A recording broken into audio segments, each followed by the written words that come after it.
A battery has an open circuit voltage of 9 volts and a short circuit current of 3 amps.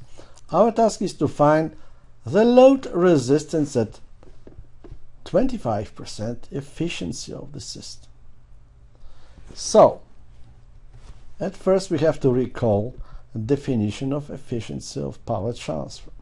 We have 3 components in this circuit: a source, internal resistance, and load resistance. From power balance, power which is produced by this source is equal power which is dissipated on internal resistance plus power which is dissipated on load resistance.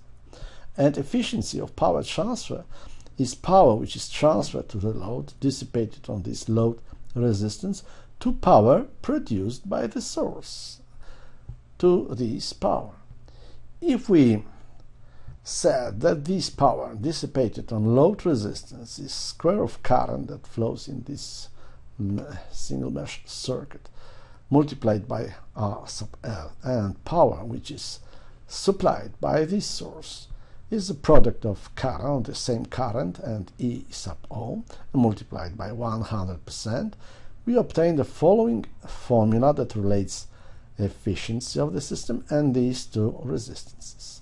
We know this resistance R sub T. R sub T is 9 volts divided by 3, which is 3 ohm, and from this formula we know everything except R sub L. We may find R sub L, and R sub L is 1 ohm.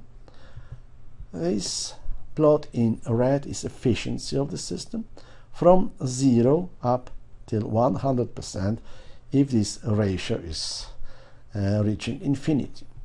For this 25% efficiency, we have a ratio of load resistance to internal resistance of the source equal 1/3, 1/3. And that way we have completed this exemplary problem.